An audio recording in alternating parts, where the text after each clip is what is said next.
Tayai, 32. Bahasvadaha, 33. Udbhavaya Prabhaha, 34. Ishaya Sarva Vijanam Sashinyai, 35. Ishvara Sarvabhutanam Hadbhajadaha, 36. Brahmaji Patir Brahmonodi Patir Brahman Brahmeshtahadaha, 37. Shivo me hastu marichae, et 38. Sadashiva Jvali, Sadashiva Jvali, Nyahi. Le Brahman impersonnel demeure inconnu même pour les autres dirigeants de la création, y compris Brahma et Indra et même Vishnu. Cela ne signifie pas, cependant, que Sri Vishnu n'est pas omniscient. Il est omniscient, mais il n'a pas besoin de connaître tout ce qui concerne sa manifestation omniprésente. Voilà pourquoi dans la Bhagavad Gita, le Seigneur dit que bien que tout émane de lui, Mayam tatam idam sarvam, il n'a pas besoin de prendre soin de tout. Nachaham teshu avashtitaha, puisqu'il existe différents dirigeants comme Brahma, Shiva et Indra. Omaganachiminandasya gananjara sharakarai shachurumiritam yanatasmai shigurave namaha. Chaitanya manubishtam stapitam yanabhutare swayarupa kadamanyam narati swapadantikam. E Krishna karina sindhu dinabandhu jagatpate gopisha gopika kantaranda kantanamustute. Tapta kanchana gorange radhe vrindavaneshwari vrishavanusute devi pranamami hariye. Chakarpatarubhyascha kripa sindhu yaivacha patitanam bhavanibhyo vaishnavibhyo namo namaha. Shri Krishna Chaitanya Prabhu Nityananda Shri Advaita Gadadha Shivasadi Gaur Bhakta Vrindam. Hare Krishna Krishna Krishna Hare Hare Hare Rama Rama Rama Hare Hare. Ô Seigneur, on voit ton ombre dans l'irreligion qui fait apparaître toutes sortes de créatures irreligieuses. Les trois modes d'influence de la nature matérielle, vertu, passion et ignorance, représentent tes trois yeux. Tous les écrits védiques, composés d'innombrables versets, sont des manifestations de ta personne, car ceux qui les ont compilés écrivirent tous ces ouvrages, tels que ton regard, après que ton regard se soit porté sur eux. Il manque une majuscule.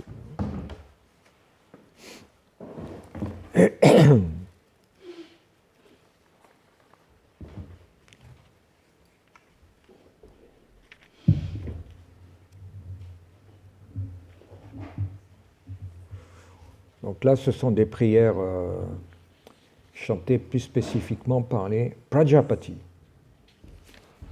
Donc ceux qui sont en charge d'engendrer les différents êtres vivants à travers l'univers matériel, qui sont comme des généticiens qui, par leur pouvoir mystique, sont à même de créer des corps matériels avec tout ce qui est possible d'imaginer qui va derrière, les sens qui collent avec les différents organes, l'intelligence, le mental, et comment, en fait, non seulement ça, mais aussi l'environnement dans lequel tel corps peut vivre. Différents environnements, différents corps pour y vivre. Donc c'est là la fonction des Prajapati. On ne peut pas concevoir ça. Évidemment, les humains de maintenant essayent de recréer ce genre de situation par des moyens artificiels, en tripotant les ADN, les AGN, les ARN, etc., et en tripotant les molécules. Mais en fait, on voit que toutes ces grandes personnalités avaient des pouvoirs bien plus élevés que les misérables petits nains qui peuplent l'âge de Kali actuellement et qui essaient artificiellement d'imiter par des moyens grossiers et matériels ce que des grandes âmes étaient capables de faire. Et on voit que, en fait, non seulement ces grandes âmes avait d'énormes qualifications pour régir la matière, arranger les corps, arranger les espaces-temps, mais on voit qu'ils étaient profondément pieux. On voit comment, en fait, ils sont capables d'adresser des prières émouvantes qui décrivent différents aspects de Vishnu, Dieu la personne suprême. Donc là, ce verset explique comment, en fait, les trois modes de la nature matérielle, les gunas, on appelle ça des cordes, des chaînes, représentent les trois yeux du Seigneur suprême, dans le sens qu'elles enchaînent et ensorcellent et attachent tous les êtres vivants de la création, y compris les Prajapati eux-mêmes. Donc les devas sont soumis principalement au corps de la vertu, les humains aux cordes de la passion, et les animaux, les bêtes, les insectes sont principalement soumis à la corde de l'ignorance. Mais tout est mélangé en même temps, tout comme la lumière a trois couleurs de base. Et bien là, l'influence de la nature matérielle a aussi trois couleurs de base qui se mélangent sans cesse et qui présentent les êtres vivants, les concepts, les idées, toute chose imaginable dans ce monde qui est manipulée et passe par le filtre de ces trois gunas. Donc les trois gunas, les Prajapati, en fait, ils ne les créent pas, puisqu'ils y sont soumis. C'est donc la prérogative du Seigneur suprême de créer ces trois gunas et de faire en sorte que tous les êtres vivants en soient enchaînés.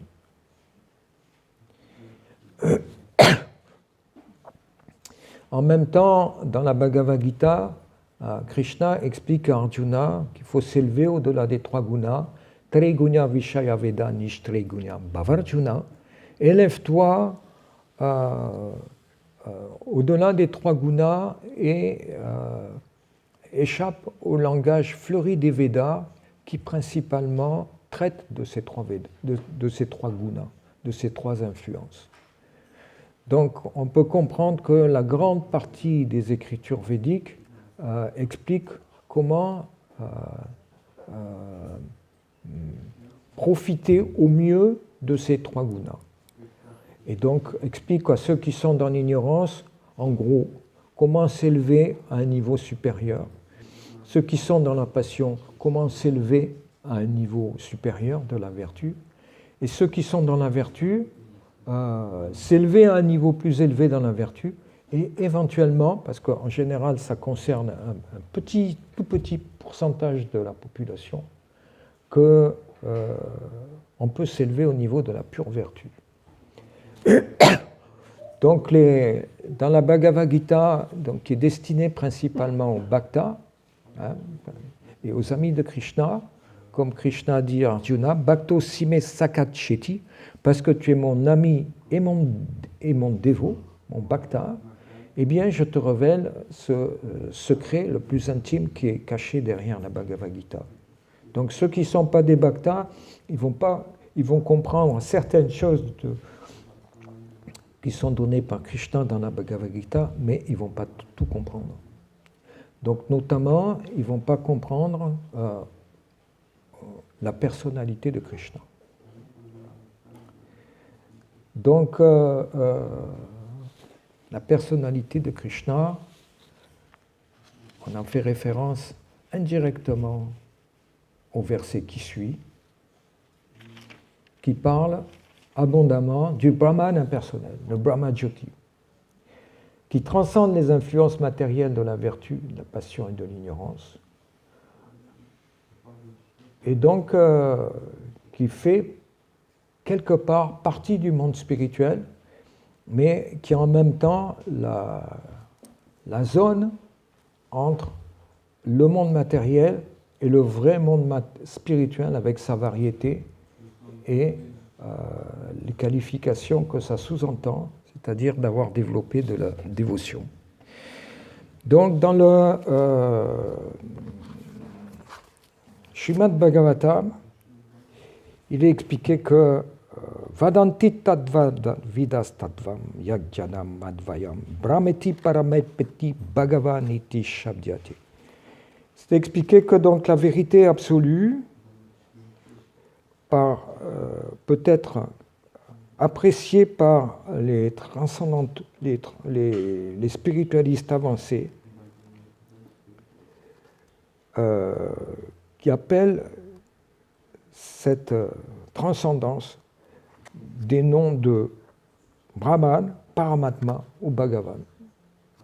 Donc la vérité absolue peut être conçue sous ces différents aspects, suivant l'approche du spiritualiste. Donc la plupart des gens sont intéressés par le rayonnement du Brahman impersonnel, parce qu'on voit que dans les Védas, la plupart des textes védiques parlent du Brahma-jyoti, et notamment les 108 Upanishads parlent beaucoup du Brahman impersonnel.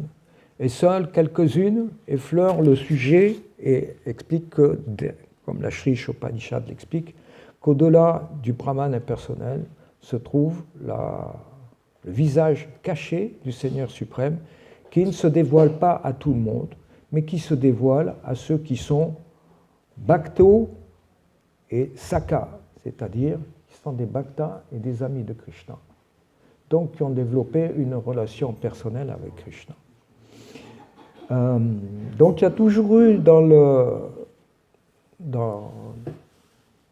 le monde matériel les deux classes de spiritualistes, les impersonnalistes et les personnalistes, qui s'affrontent dans des débats sans fin.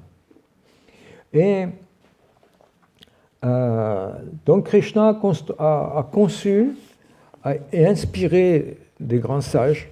Là on nous dit ceux qui ont compilé donc les Écritures ont écrit ces ouvrages après que ton regard, donc le regard du Seigneur suprême, se soit porté sur eux. Donc à moins d'être mis en puissance par le Seigneur suprême, nul ne peut en fait véritablement écrire des ouvrages qui parlent de Dieu la personne suprême.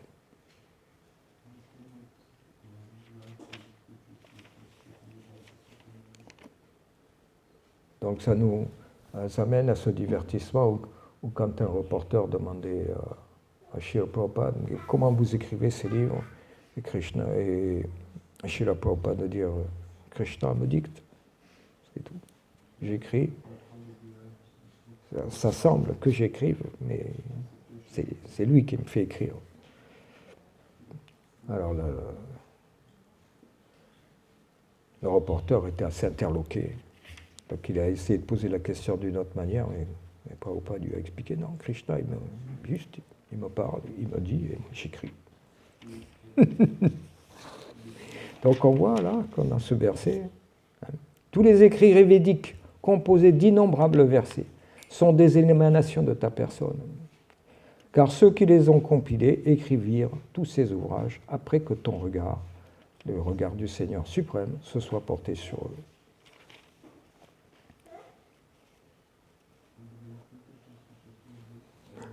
Donc la position d'un dévot qui peut parler de Krishna en tant que personne est beaucoup plus élevée, parce qu'on peut comprendre que l'aspect impersonnel est une réalisation inférieure à celle du Seigneur dans le cœur, le Paramatma, qui est elle-même une réalisation inférieure à celle de Bhagavan, où le Seigneur est adoré en tant qu'une personne. Et même dans ce type de relation, on voit que quand on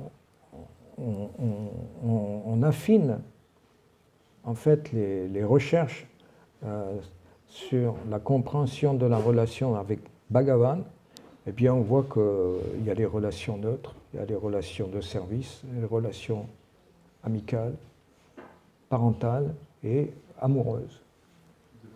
donc qui sont en fait des relations originales dont les êtres vivants dans la forme humaine, dans la matière, peuvent aussi profiter, mais à travers des corps matériels.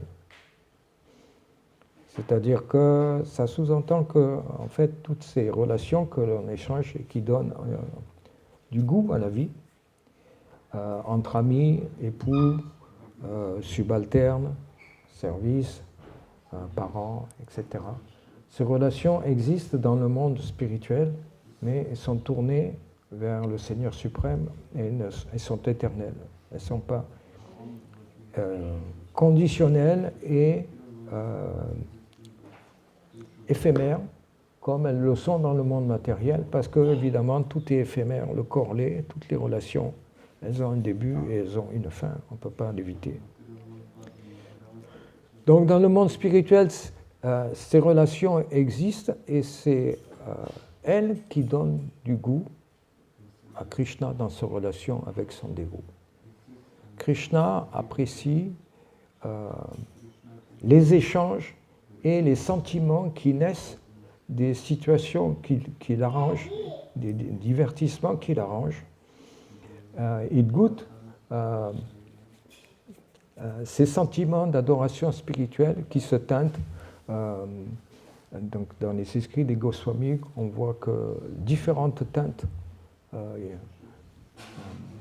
viennent pour donner du goût au divertissement que Krishna échange avec ses dévots. La peur, l'anxiété, la colère, ces choses-là existent aussi, mais elles sont tournées vers Krishna et elles colorent une relation particulière de Krishna avec ses dévots.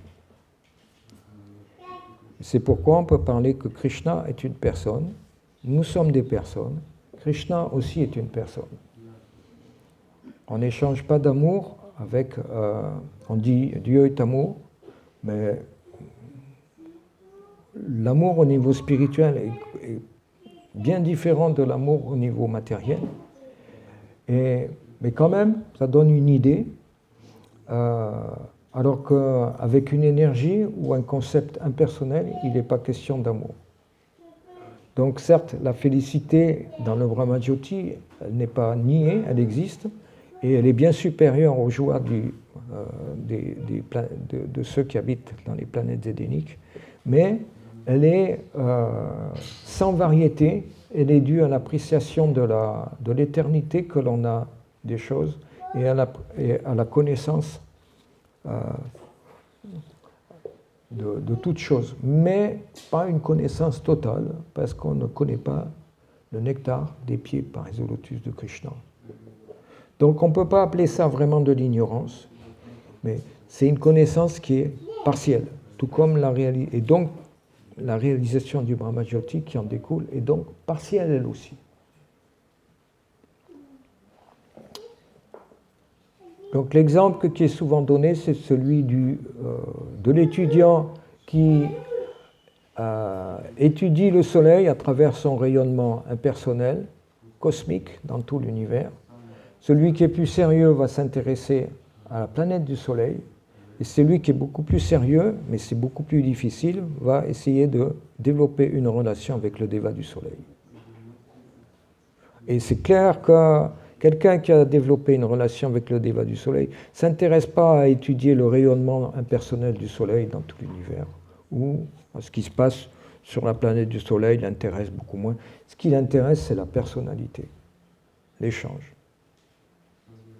Parce que, basiquement, nous sommes des personnes, et notre tendance, c'est d'aimer une autre personne.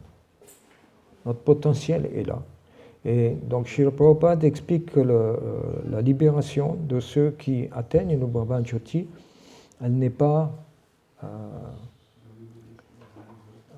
éternelle, dans le sens que le potentiel de l'âme n'est pas pleinement révélé et pleinement engagé au service de la vérité absolue, parce qu'il n'y a pas de service. il n'y a pas de concept personnel, il n'y a pas de sens spirituel, il n'y a pas de variété. Alors que potentiellement, l'âme, elle a toutes ces choses-là. Mais dans le Brahma-Jyoti, ça ne s'exprime pas. Et du fait que l'âme libérée n'a pas pris refuge au pied pareil du lotus de Sri Krishna, elle est dans une situation un petit peu de no man's land, un petit peu comme un météore qui se balade dans le cosmos et qui erre sans fin comme ça, et qui ne sait pas ce qui se passe dans toutes les différentes planètes. Comme quoi, il y a de la vie, il y a des êtres vivants, il y a du service, il y a des choses à faire, il y a des échanges à... Donc, un cosmonaute qui plane comme ça, comme un météore, c'est la situation dans le Brahma-Jyoti. Quand bien même il expérimente une félicité parce qu'il réalise l'éternité et une plénitude de la connaissance, mais quand même qui n'est pas complète. Parce que il n'a pas la mentalité pour accoster ou même effleurer le bout des pieds par un lotus de Krishna. Et donc, comme ce comportement est quelque peu offensif, puisqu'on néglige, il y a une certaine forme d'offense, eh bien, cette libération n'est en fait incomplète parce qu'il n'y a pas un refuge authentique.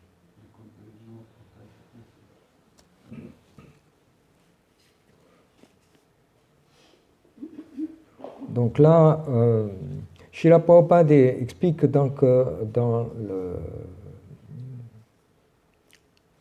la teneur importée ces différents versets qui parlent de l'aspect impersonnel de Krishna, le Brahma-Jyoti. Aussi Krishna dit lui-même dans la Bhagavad Gita, Brahmanoi prachistaham amritasya vyavachacha sukasyaiti kantikasya cha. Il dit qu'il est l'origine du Brahman impersonnel, et Prabhupada explique bien dans la teneur importée que ce n'est pas l'inverse. Krishna est l'origine du Brahma-Jyoti et pas comme certains impersonnalistes le font croire que Vishnu émane du Brahma-Jyoti. C'est le contraire. Et Krishna le dit lui-même dans le Bhagavad Gita. Et pour préciser les choses, quand Arjuna demande à Krishna des deux processus et des deux formes d'approche, quelle est la meilleure? Alors il met franchement la question sur le tapis, parce qu'il sait quelles sont les deux formes, les deux types de spiritualistes en général qui existent et qui s'opposent quelque peu. Et Krishna répond sans équivoque que le chemin de ceux qui se vouent à l'impersonnel, qui se vouent, est extrêmement ardu, pénible et difficile. Il disait ça déjà il y a 5000 ans. Que dire de maintenant, dans l'âge de Kali, avec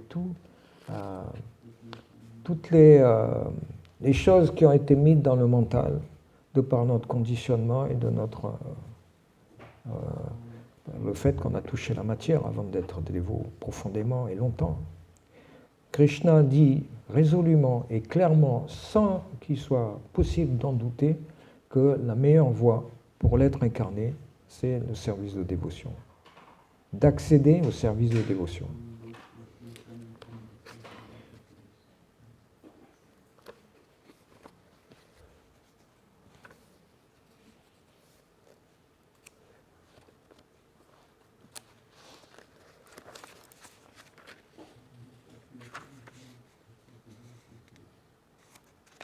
Donc c'est ce verset 12, 5, Kleshodikararas tesham avyakta shaktam chetasa avyakta higgatir dukam deva vadir avapyate. Pour ceux dont le mental est attaché à l'aspect impersonnel, non manifesté du suprême, l'avancement est très difficile, plein d'embûches. faire progresser dans cette discipline est toujours difficile pour les êtres incarnés. Alors Krishna explique pourquoi choisir la voie la plus difficile et qui n'est que partielle en fait, particulièrement dans l'âge que l'on vit. Donc beaucoup de gens, parce qu'évidemment la tendance c'est d'être impersonnel, donc beaucoup de gens, de yogis, prônent l'impersonnalisme parce que c'est décrit dans les textes védiques peut-être de manière proéminente et parce que c'est la tendance en général de l'être incarné à suivre une voie impersonnelle. Parce qu'on a nié et refusé Krishna et de suivre ses instructions depuis très très longtemps dans ce monde matériel, depuis des millions et des trilliards d'existences. Et donc le concept personnel n'est pas si facile à réveiller et on n'est pas conscient comment est les sources de félicité. Parce qu'on applique des concepts religieux matérialistes passés sur la dévotion, le service de dévotion, et quelque part ça bloque, parce que l'intelligence est contaminée, et on projette des concepts qui sont éculés, mais qui ne s'appliquent pas, en fait, à ce qui est expliqué dans la Bhagavad Gita. Alors, les gens ne comprennent pas en fait, comment la dévotion est suprême et comment Krishna apprécie son dévot plus qu'autre chose. Yoginam apisavesham yadgatenam paratmanam. De tous les yogis, celui qui m'adore avec dévotion, eh bien je le tiens pour suprême. Krishna dit carrément. Il dit ça dans la Bhagavad Gita. Donc on voit beaucoup de Bhagavad Gita qui sont interprétés par les impersonnalistes. Quand on compare avec la version que donne Srila Prabhupada, ben, on voit que c'est vrai. Krishna, il appuie sur le clou. Il dit, c'est la dévotion, c'est moi, la personne. C'est clair.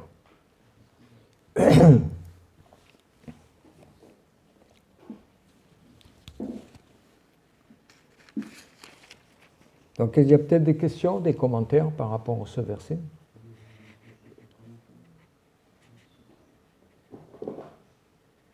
C'est mieux d'être un impersonnaliste que d'être un athée. Est-ce que c'est mieux d'être un impersonnaliste que d'être athée? Athée, ça veut dire qu'il rejette vraiment tout. Impersonnel, ça veut dire qu'au moins on accepte le fait qu'on n'est pas le corps et que donc on suit certains principes de vertu, parce que là c'est pareil, si on n'est pas sur une plateforme vertueuse, c'est pas possible d'accéder à une plateforme transcendantale, qu'elle soit impersonnelle ou personnelle. Donc l'athée, lui, il suit aucune règle.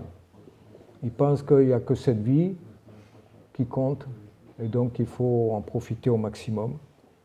Et donc sa mentalité, elle est quand même bien différente et beaucoup plus haïssable que celle d'un impersonnaliste.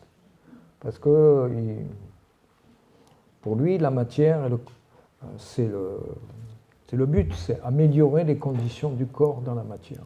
C'est ça le but dans sa vie. Donc, le fait d'être athée veut dire que petit à petit, on va développer les qualités inhérentes à la matière, des qualités d'arrogance, des qualités négatives. Alors que le spiritualiste, au moins l'impersonnaliste, au moins il ne fait pas de mal aux autres êtres vivants, en général. Et comprend que la nature matérielle, c'est quelque chose qui doit dealer avec, mais de manière sans trop s'impliquer, en essayant de faire le moins de dégâts possible. Il comprend les lois du karma, l'impersonnaliste. Donc il comprend qu'il ne peut pas agir n'importe comment. Et en général, ces gens-là sont au niveau de la vertu. Et ils suivent des règles, ils suivent des principes, etc., qui fait qu'ils ne gênent pas les autres êtres vivants et la nature matérielle. Alors que l'athée, il a l'intelligence, mais il l'applique de manière erronée. Et en fait, toutes ces activités, finalement, on voit dans l'âge de Kali, elles visent ultimement à détruire l'ordre universel, faire capoter la planète dans les eaux abyssales. Hiranyakasha, Hiranyakashipu, ils ont fait tomber la Terre dans les profondeurs de l'océan Garbhodak. Ça veut dire tout le monde est passé à la casserole. Les arbres, les vaches, tout le monde, tout ce qui était sur Terre, ça a été inondé. Donc ça, c'est les activités des démons.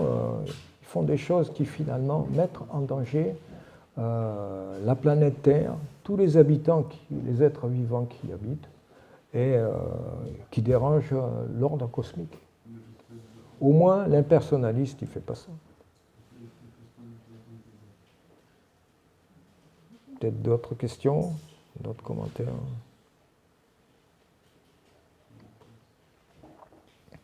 Grantaraj Srimad Bhagavatam ki, Shri Prabhupada ki, Guru Premanande.